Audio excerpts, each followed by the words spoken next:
Hello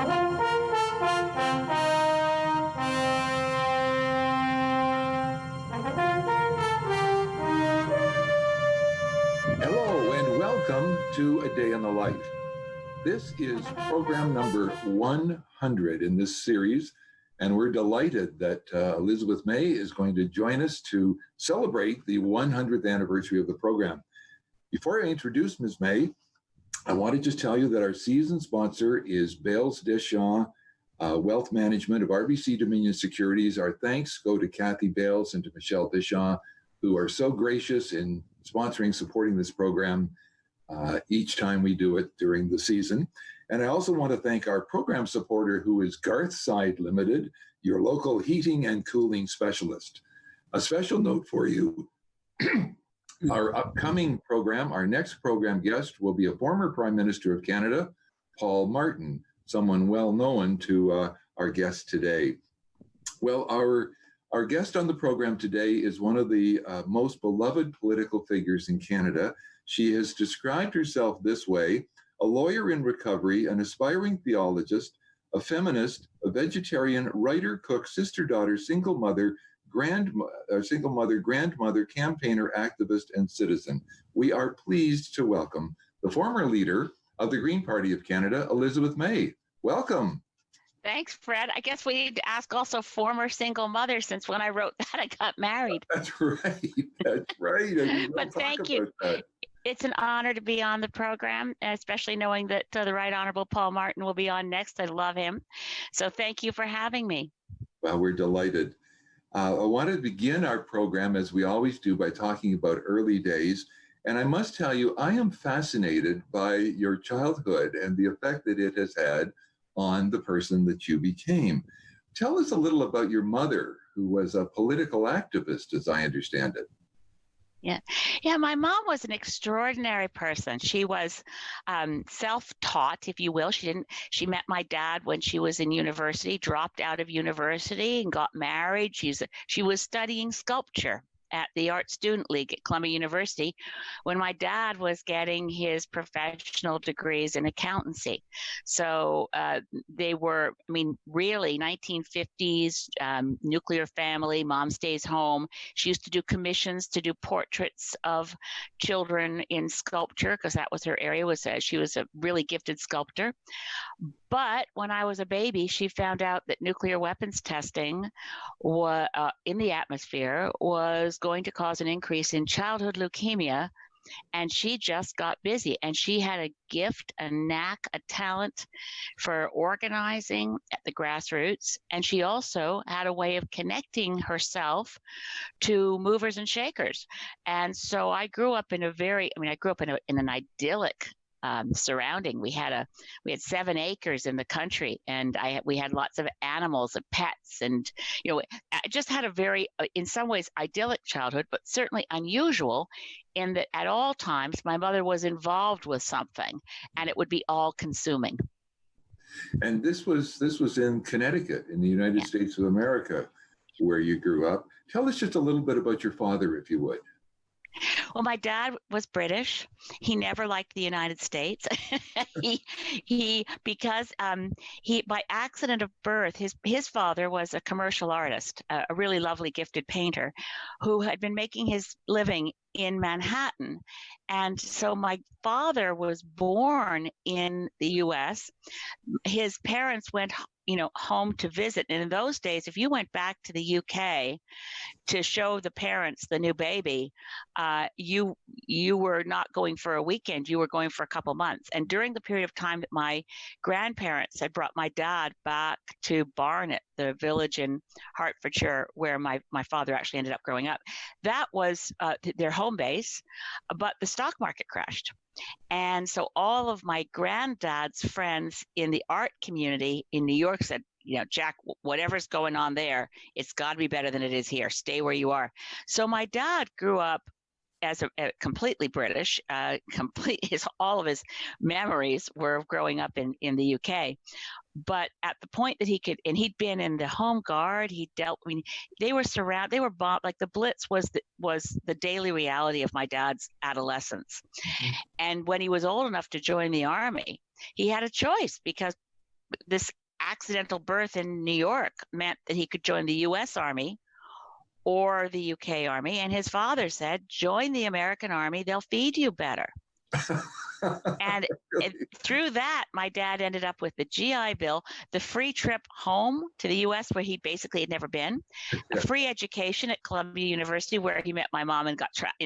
So he never wanted to stay in the U.S. So my whole childhood, there was a tug and a push and pull about living in the U.S.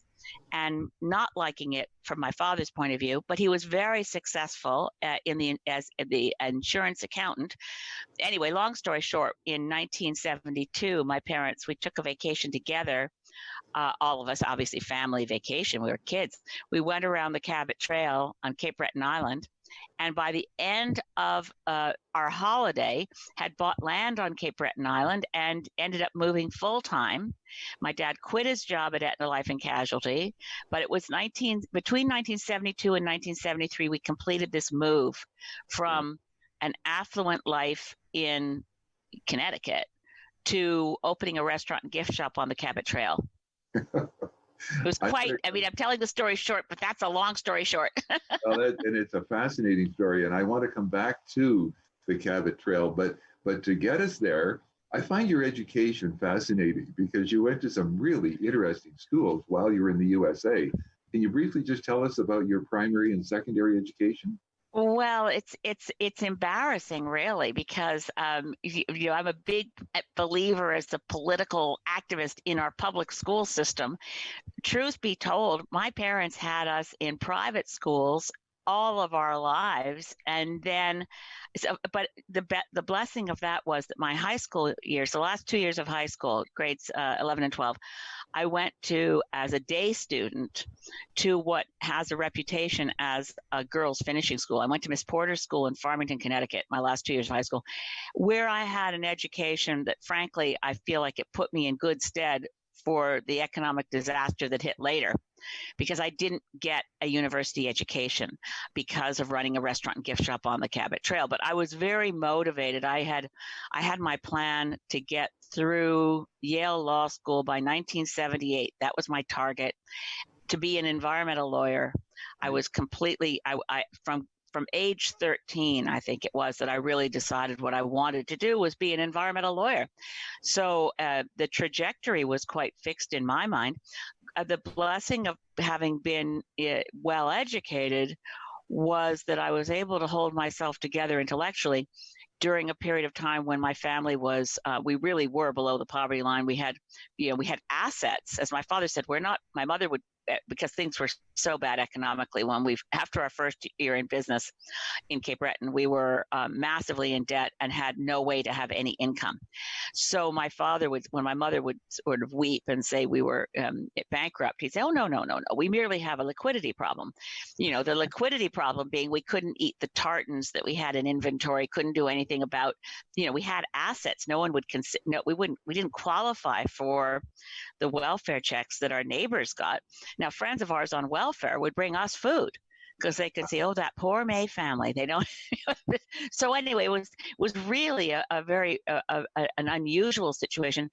And it took us years to get out of situation of debt to where our business began to break even. Never did what you could call, it was never a successful business in the sense that we had a secure livelihood, in the sense that the one we left when we left the United States to move to Canada. But I'm eternally grateful that we did move to Cape Breton, and I'm grateful for the fact that, although I would have loved to go to university, I had 1 year university in the States, and then we moved to Cape Breton, and my parents were really unprepared for financial ruin. They assumed that this was sort of a hobby thing we would do to fit in our new country, that we would open a restaurant and gift shop because that was better than sitting around doing nothing. And they didn't imagine that they could go through all their savings, but they did. And my mother was very upset.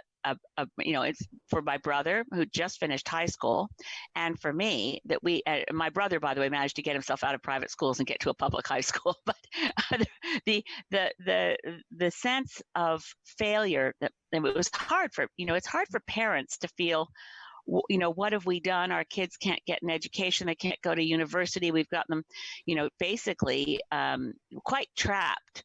Now, I was more happily trapped, I suppose, than my brother, but we're both very fierce Cape Bretoners to this day. My brother lives in Margaree Harbour, and both of my parents have passed away.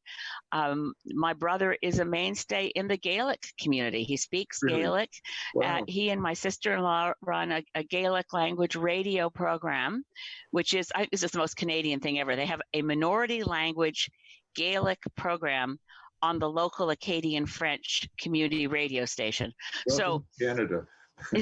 Yeah, they're very, very entrenched, and I was less. I mean, it's psychologically rooted to Cape Breton, but obviously I live on the other coast on a different island. I'm on Vancouver Island, but I wouldn't second guess. I'm glad it worked out the way it did, because I would have been someone of privilege who never experienced what it was to live in poverty, to make a living standing on your feet 12 hours a day in front of hot stoves, to make a living. I was waitressing and cooking through the summer seasons of my 20s.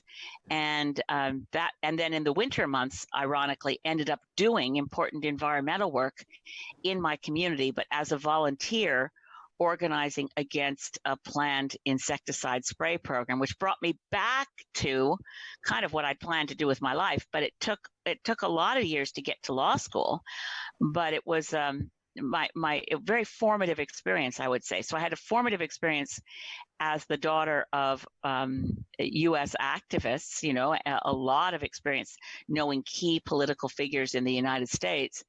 And then it was, I often say it was like drawing a line through one's life. It's my life up to age 18 was as different from my life after 18 as if it was a past life experience. It was completely.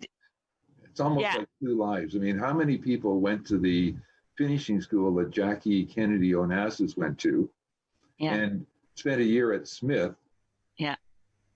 and then ended up as a short order cook and waitress. Let's talk about your getting to law school, because that's an intriguing story. You went as a mature student without an undergraduate degree, and I'm interested in your motivation for going to law school, because there was somebody who played a motivational role in that decision for you, a woman. Yeah, well, I'd always wanted to be a lawyer, right? And so because I didn't have my undergrad degree, over the years, because of me taking on this fight against aerial insecticide spray program, and it wasn't just me, obviously. There were a lot of woodlot owners and operators. There were a lot of local residents with lots of other economic activities, but basically you had an island full of people who didn't want to be sprayed by a Swedish multinational that wanted to spray for spruce budworm. And it was a campaign that started in the winter of 1975. We won in spring 76, and the company came back harder and faster at us. So it was several seasons, which ironically and luckily completely mirrored the summer tourist season. So when I'd waitress and cook through the summer, and then the fall, just because of the nature of when they would have to spray to deal with spruce budworm, it was always a late fall, early spring campaign, which we kept winning. In the course of that, I ended up on radio and television on Cape Breton Island and in Halifax numerous times, actually, as a debater. Debating the president of the Pulp and Paper Company on, believe it or not, 90 Minutes Live with Peter Zowski.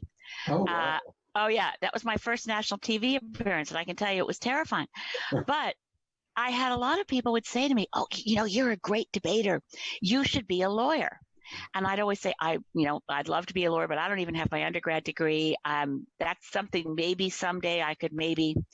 So it happened on International Women's Day. So March 8th, 1980, I was at a pub in Sidney, which was my only experience at a pub in Sidney. It's a 2-hour drive from where we lived. And it was only because it was International Women's Day that some women friends said, let's all go. And Rita McNeil was singing. Rita McNeil was then not famous outside anywhere except Cape Breton and a feminist community in Toronto. Nobody knew Rita McNeil back then. Anyway, we all went. And a lawyer in Sidney said this to me: "You should be a lawyer." It wasn't the first time I'd heard it. I gave my standard response. And she said, "Oh, she was a bit drunk too. She said, "You could go to law school right now, don't you know? You can go as a mature student. You don't need an undergrad degree." So the very next day, I called Dalhousie Law School to find out if this was true. And they said, applications close next week. We'd love to have you apply. Yeah. And that by fall of 1980, I was back to being a student sitting at a desk. And of course, the day before I'd been cooking, but the day that law school started, I was there and finished my studies by 1983. You mentioned earlier that through your mother, you met a lot of interesting people. And I must tell you, reading your autobiography, Who We Are, I was fascinated by the people who came through your world as you were young. Eugene McCarthy I could go on, but I want to mention one. You needed a letter of recommendation to get into Dalhousie Law School. Yeah. Tell our viewers who signed your letter of recommendation. Well, I'll tell you, my thought process was, who do I know who's a lawyer? That's the first thing, because I'd spent the last, almost a decade waitressing and cooking. And I was saying, okay, who would write a good reference letter for me? Who knows me as other than a waitress and cook? Who'd write a good reference letter? And I thought Bill Clinton. I could ask Bill, and now he's governor of Arkansas. That'd be something. So Bill Clinton wrote me my letter of reference to Dalhousie Law School. That's fascinating. And once he became president, I contacted the law school just for the heck of it. And I said, that letter of reference, would you still have it on file? They said, oh, probably. I said, can I have they said, oh, no, those are confidential. Isn't that fun? Yeah. Isn't that fun? So you did your law school. It was interrupted by a campaign to block the spraying of Agent Orange. Not everybody's law school career is so interrupted. It took you a couple of years, and it also cost your family some land, as I understand it. Yeah.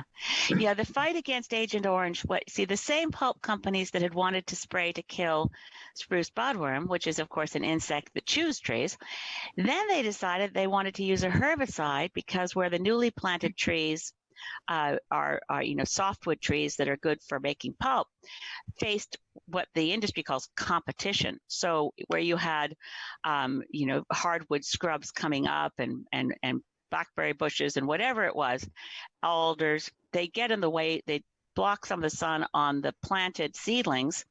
So the industry wanted to spray Agent Orange, which of course is a defoliant, nothing about insects, and they wanted to spray it from the air.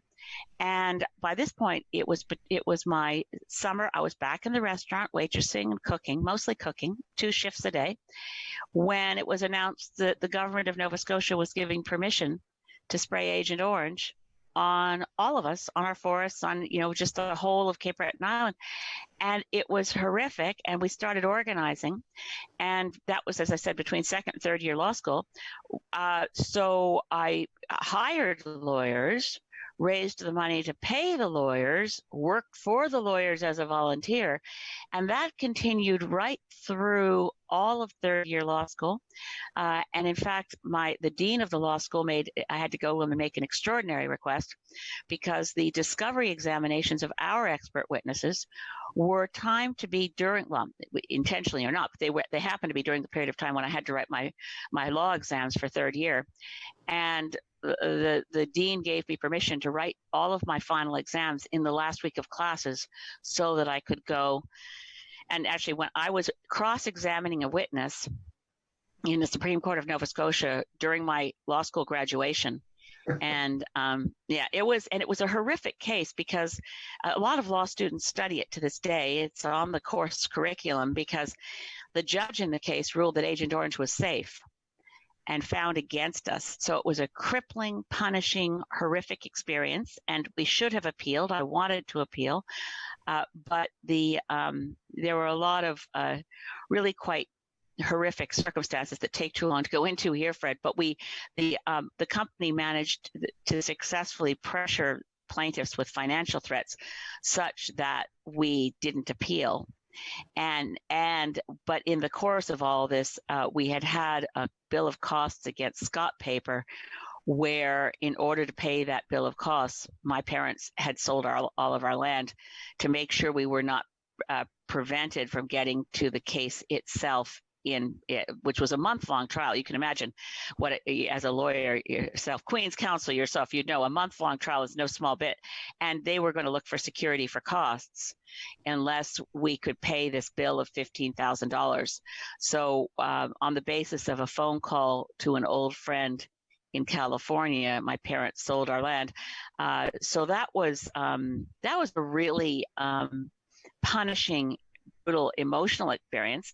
But my parents were remarkably supportive and courageous, and didn't ever regret it. They said if us selling the land meant that we stopped even one person from getting cancer from Agent Orange, it's worth it. Yeah, good for them. Yeah. Now it was brutal. You became involved in politics in 1980 when you convinced 11 other people in 6 provinces to run, and you decided that you would run against one of the highest profile politicians in Canada, Alan McEachern. Yeah. Well, ironically, and this wasn't my intention, this ended up being the start of the Green Party of Canada. Yeah. But back in, number one, I was a big fan of Joe Clark. And so Joe Clark's government in that brief 9-month period had done more on environment than we'd seen from Pierre Trudeau. So ironically, I was very dismayed at the negative tone of the television ads that were beginning to appear in December of 1979 but in comparison with today's television ads, these were, enlightened, uplifting, and inspiring, but they were, I thought, despicable because they didn't talk about issues. They only tried to belittle Joe Clark. So I thought we need candidates running for office who inject policy, issues, and principle into the election. We had no thought of winning anywhere. And we called ourselves the small party because we didn't have, obviously there was no such thing as talking to each other over internet or computers. I ran up a very big long distance phone call, which resulted in me selling my car as soon as the election was over. That was the last car I owned for 27 years. But anyway, we organized it around the principles found in a wonderful book on economics by E.F. Schumacher called Small is Beautiful. Mm-hmm. So since we were a small party, 6 candidates in or other 11 candidates in 6 provinces, or we were 12, including me. Anyway, we were a small party. So we were small S, small P, and we organized and we ran, it turned out only in Ontario, Quebec, and eastward. And all of us ran against prominent people with the goal of the candidate running against Pierre Trudeau, hoping to engage him in debate. That was Dr. Gordon Edwards, who's still very active in the anti-nuclear movement. So we ran campaigns designed to be the tilting at windmills, the beau geste. And at the end of the whole thing, one of the people who'd been involved, who was a doctor in Toronto named Trevor Hancock, he'd worked for another doctor who was running in Toronto. And they said, there's a movement starting in Europe called the Green Party. There's a Green Party in Germany that's really catching on. And we think that what we'd like to do is take this and turn it into something else. So my running against Alan J. McEachern, who became, obviously an extraordinarily gifted parliamentarian and who was someone I knew and over the years became a friend. Well, it was just one of those moments. And for me, when Trevor Hancock said, we're going to get busy and form a Green Party, I said, well, good luck. Back to what we were last talking about. I said, I'm going to law school. I won't have time. And Trevor Hancock became the first leader of the Green Party of Canada, and I became the 9th. Wow. But it was not what I intended. I thought it was just a one-time only thing. I don't even know how many votes I got. It was in the hundreds. It sure wasn't in the thousands. But it was an effort, as ever. I haven't changed.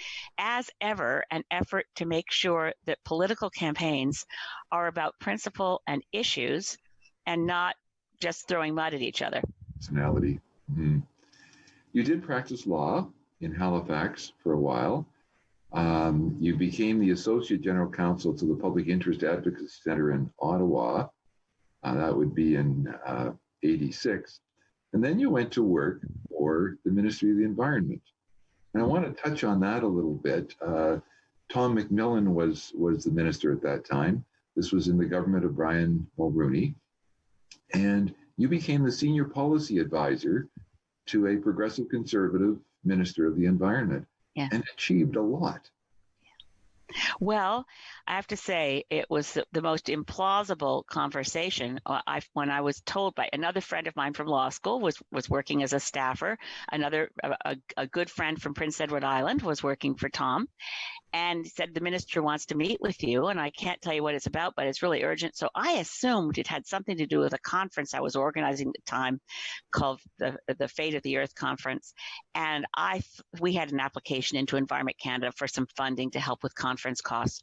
So you could have knocked me over with a feather when the minister said, "Well, I want you to come work for me," and it wasn't. It wasn't a job I sought, and it struck me as entirely unlikely that this could work out. And I had several conversations with him about it while he convinced me that this could work out, because I was saying things like, "Well, I'm not a member of your party." He said, I didn't think you were, but he said, "You're not a member of any other party, are you?" And I said, No, I'm not. He said, "Well, that's okay then."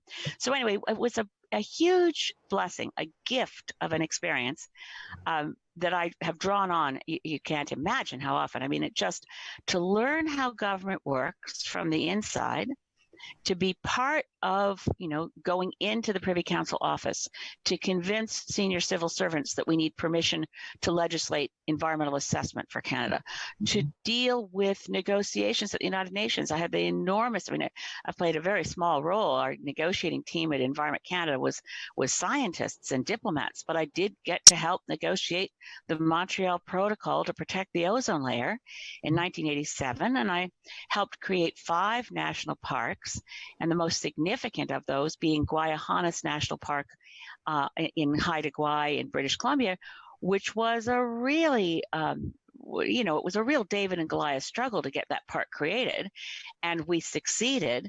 So I'm desperately grateful for that opportunity that I had.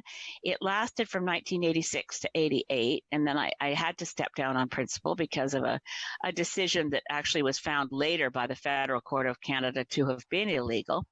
But it was, I count my lucky stars that I had that chance. And honestly, I've just got to say that there's a reason Brian Mulroney won the award for Greenest Prime Minister. It always surprises his detractors, but his record on environmental achievement has not been matched yet by any other prime minister, not even close. Can I tell you, Elizabeth, that Brian Mulroney was a guest on this program 3 or 4 years ago, and the recognition that gave him the greatest honor, he said on the stage when we did our then live interview, was that environmental award. He said that was what he treasured most of his career. That's so nice. Yeah. Well, if I say we remain friends, it's a stretch, because when I was working for Tom McMillan, I could not have called Brian Mulroney a friend. We didn't interact that much. I was, a staff person in the Ministry of Environment's office, but we've become friends over the years. And to count among my friends, like people I love, both Paul Martin and Brian Mulroney and Joe Clark. I'm an exceptionally lucky Canadian, because beyond partisanship, these are fine people, and the things we've shared have been in principle and accomplishment. And Brian Mulroney managed to, as I said, protect the ozone layer, negotiate the first treaty to protect climate, which is still and that happened after I'd left his office. And I was, by that point, working with Sierra Club of Canada, where I was basically created a national office for Sierra Club and stayed there 17 years. But I'm very blessed that, people who are very, former prime ministers of Canada. John Turner, I've known every prime minister of Canada since 1979, and that's just an extraordinary thing for a waitress from Cape Breton. Good for you. Well, you've mentioned about the Sierra Club position, and I noted with interest and shock that you went from a $60,000 a year job in a law firm to a $12,000 a year at the Sierra Club. Yeah. Wow, that's commitment. Well, it also, I had great confidence in my ability to fundraise. So the first year it was $12,000, and then it just kept doubling. Now, by the time I left Sierra Club to run for leader of the Green Party, it was still I think it was just a hair under 50,000 a year. I had a strategy in building up the staff at the Sierra Club that there shouldn't be a really big difference between the executive director and the next rung of staff. So we operated more or less like a collective. If we did well, we'd share it out so that everybody was making a decent income, because it was not the case that we could afford to pay an executive director the kinds of, these days, I'm sure in most environmental groups, people are paid a decent salary. In those days, it was hard to cobble it together. But I also was, I've never done the work I do for the money. So it always, I'm the horrors of Twitter on a daily basis. I get some nasty, fat pig at the trough kind of comment because I'm in politics. But you think, yeah, well, I have to admit, every member of parliament makes a very decent income, and I'm very grateful for it. And I work long hours and am eternally grateful. But I've never gone into anything for the money. Right. Right. The opposite, actually. My mom used to blame our poverty in Cape Breton. She used to say, Elizabeth, it's because you read too much Isaiah. You kept reading Isaiah and you kept being a religious nut, and that's why we ended up so poor. My mother would, kind of project these notions. Well, that leads very nicely into the almost next phase of your life. After 17 years at the Sierra Club, you had decided to continue studies as an Anglican priest, but something or somebody got in the way. Well, I love theology, and I was taking one course a semester at St. Paul University in Ottawa. Fabulous experience, and I still read theology heavily. As a matter of fact, the laptop on which you are now poised is a big, thick book on the history of Scripture. But anyway, never mind. One of my favorite authors. So anyway, what happened was I realized that I actually had to leave the Sierra Club of Canada at a moment not of my choosing necessarily, but because of the Paul Martin's government being brought down, and I remember it to the day and the minute, November 28th, 2005, and I had thought with a minority government and with Jack Layton of the NDP working well with Paul Martin, I thought they were working well, who was, of course, Liberal Prime Minister minority. We had just achieved the Kelowna Accord for Indigenous peoples.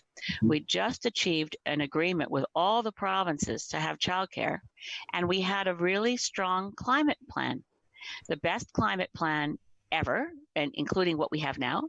It was launched in spring 2005. Ralph Goodale was Minister of Finance, and there was billions of dollars behind. It was a real thing, right? Mm-hmm. And then this is the problem with politics, particularly because we have a first past the post voting system. Even with all those accomplishments, the NDP strategists thought, well, we can't let the Liberals look good. If the Liberals look good, we never get reelected. We never get a chance, say the NDP. So the NDP worked with Stephen Harper and the Bloc Québécois, brought down Paul Martin's government, and suddenly we were in an election campaign where no one was talking about climate. Everybody was talking about sponsorship scandal, and we lost everything. All of the accomplishments of decades to bring us to having a plan for Canada to reach our Kyoto target. We suddenly, Stephen Harper is Prime Minister, everything's been thrown into reverse. And as luck or bad luck would have it, I had friends trying hard to persuade me to run for leader of the Green Party because the leader at that moment, Jim Harris, was stepping down. And they were able to persuade me, and my daughter, who was, and I haven't mentioned having my daughter. My daughter was born in 1991 and changed my life in so many ways. In the same way that my mother influenced me enormously, I'd say the next biggest influence on me was my daughter. And at 14 years old, she was saying, was she 14 even by then, 2006? No, she wasn't quite 14 yet. But she was saying, okay, Mommy, you have to do it. You should run for leader of the Green Party. You have to take this on. So it was a decision that the two of us made, and stuck with it. She's been the most enormous emotional support through politics, which is not telling tales out of school. I don't think anyone would think that partisan politics is particularly fun unless you have a kind of a thirst for it as a blood sport. But if you want to be, fair and kind to other people and accomplish things every day, it's a struggle. And I'm, I had a strong, even though I was single from when my daughter was 2 till I got married last year, my strong right hand emotional support system was actually my little girl. Isn't that wonderful? Yeah. Yeah. And she campaigned with you. Every time, every election until the last. So she was glad I finally had somebody in John Kidder, my husband. But my daughter, it's the kind of thing that I don't think any guidance counselor or high school teacher has ever heard. My daughter told me after she'd done it, by the way, Labor Day weekend of 2008, we began to hear rumors that Stephen Harper might break his own election law and call an election as a snap election in fall 2008. So I was in Guelph campaigning for a Green who had a by-election that was supposed to happen right then. Okay. And my daughter went to her high school, and she told me afterwards, she went to all her teachers and said, and quote unquote, this is a sentence teachers don't hear, if Stephen Harper drops the writ, I'll have to take the rest of the year off. Now, she was going into her grade 12 year. Wow. And saying to her teachers rallied around. So when I heard this, I was saying, "Oh, you can't do that." She said, "Mommy, listen, let me tell you what happened." So she told all her teachers, "If Stephen Harper drops the writ, I'm not back." And the teachers said, "Okay, now look, you're a good, strong student. Let's just say you can take off all the time till the election is over, and you don't have to do any coursework. And when you come back, you can try to catch up." Now, this was a high school called Canterbury in Ottawa. Amazing that they did this. And she came back after, basically, it's a learning experience. Her friends at school played a game called Let's Spot Kate. They'd look at pictures of me on the campaign trail and say, "Oh, I think I see her elbow." Oh, so anyway, she was with me 24/7 in 3 election campaigns, 2008, 2011, 2015. That's wonderful. Yeah.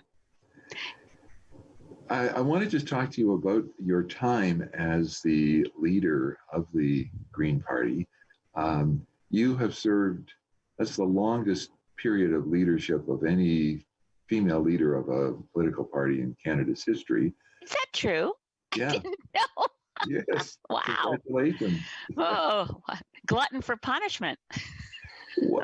How do you assess your time as leader, looking back now with the benefit of hindsight?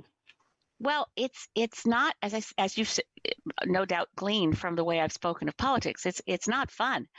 I'm enormously gratified by what was accomplished, and no one ever accomplishes anything by themselves, so I'm not going to take credit. But in that period, when I ran for leadership of the Green Party of Canada, even other Greens didn't think we could be elected until we changed the voting system.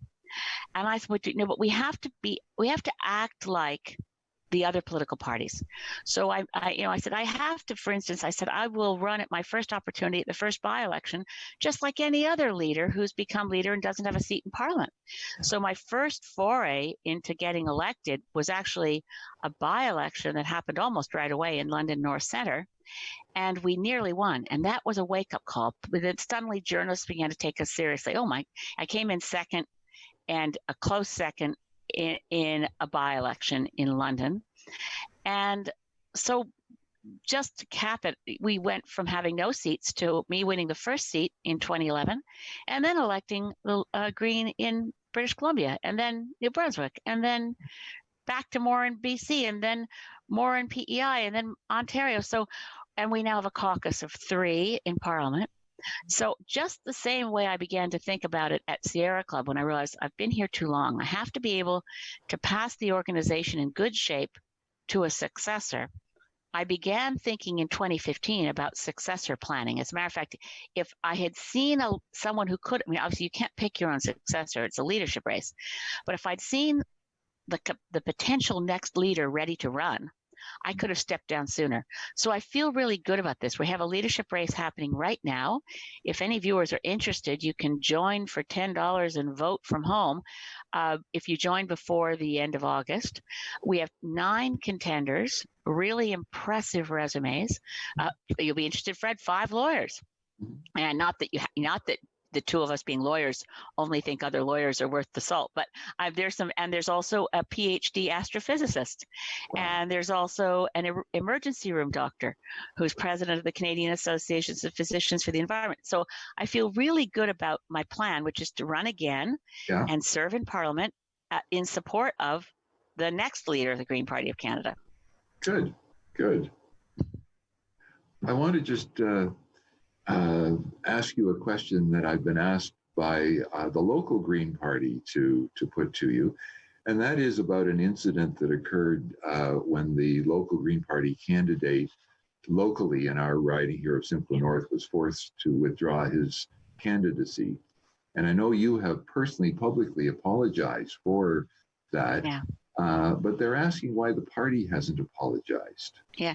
Well, let me sketch out for viewers and the candidate, Eric Shulman. I apologize again. I wish he'd called me. You know, it was he was pressured by staff at the senior level of running the campaign.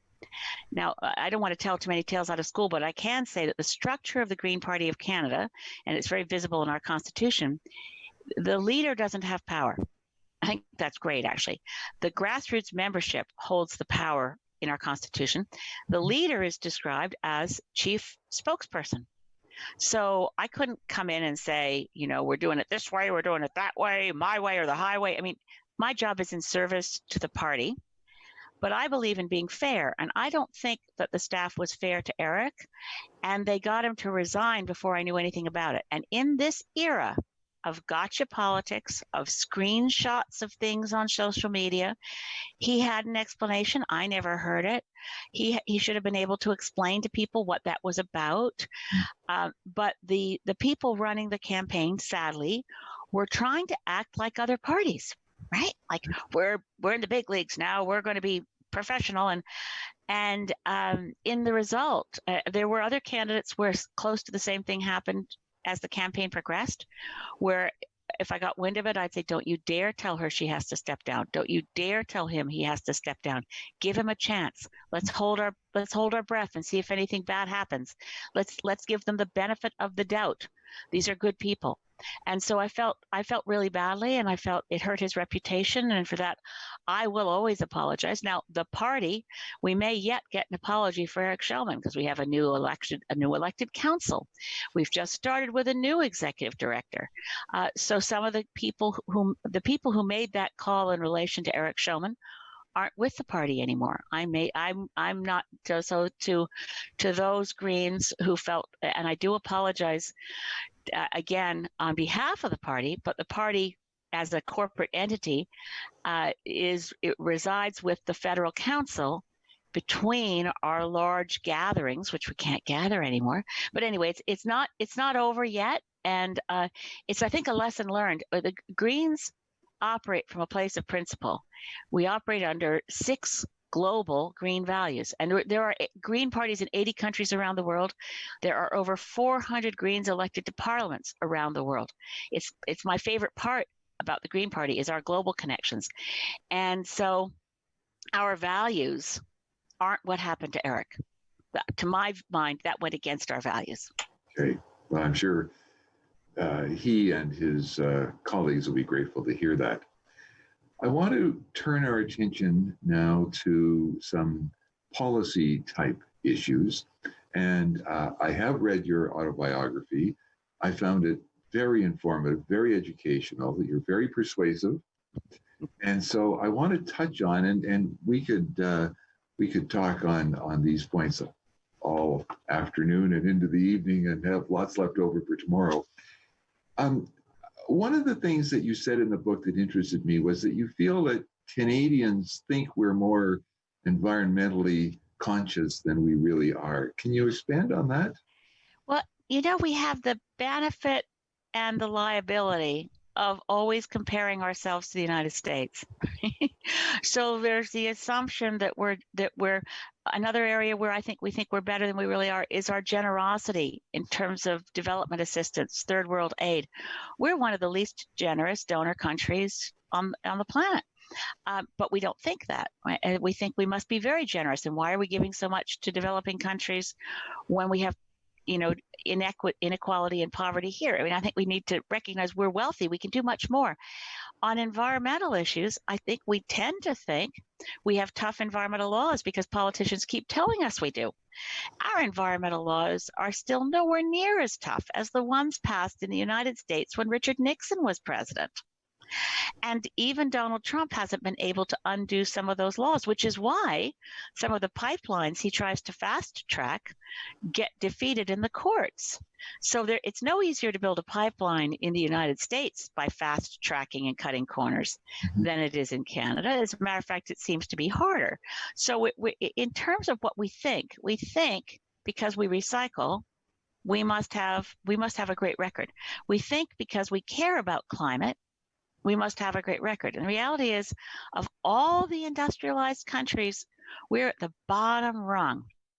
I mean, we're competing with the U.S. right now for worst, and we're competing basically with Saudi Arabia and the United States for worst. We're not anywhere near competitiveness for the best. I give you a quick indication based in just evidence. The European Union basically has, at the moment, in terms of greenhouse gas emissions, 40% less than what they emitted in 1990. We're still 17% above where we were in 1990. Those are real numbers. We are not leaders, we are laggards. But I live in hope that we will be leaders because we could be. We have every capacity to do so. But as long as we think, well, we're so much better than Donald Trump, I mean, let's face it, that's a low bar on almost everything. Right now in COVID is particularly worrying. But yeah, no, we are good people and we're smart and we are capable and competent and entrepreneurial and innovative. But we keep being saddled with fossil fuels as though it's part of our core identity, and it's not. Yeah. You quote in many places Gandhi's statement, having more can never replace being more. And you talk a lot about the waste in Canada, the fact that we waste more than as much as we consume.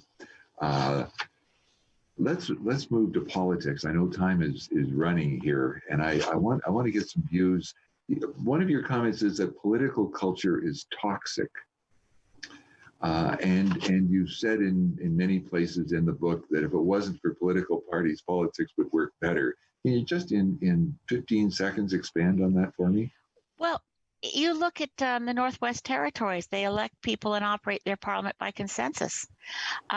Political parties inject into parliament a degree of partisanship and team play, which it works against the ability to think about things. Now, back in the 80s, not 80s, well, go back to the 60s, you look at the Parliament of Lester B. Pearson with the support of the NDP with Tommy Douglas and David Lewis, that gave us our healthcare system. And that gave us, our unemployment shares. Now, you said 15 seconds. The partisanship and political party interference in the life of Parliament has increased enormously since then. And that, to me, I mean, ideally, if we didn't have political parties, we'd all have to figure out how to get along.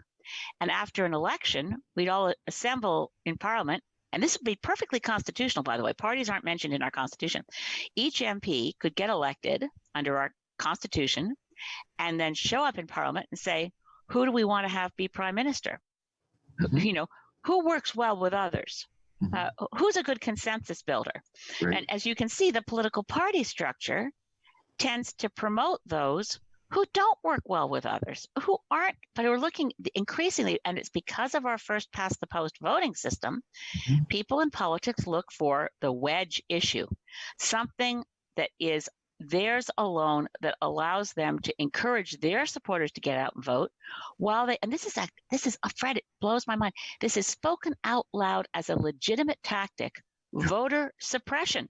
Yes. How do you in party purple get people who support party yellow to stay home?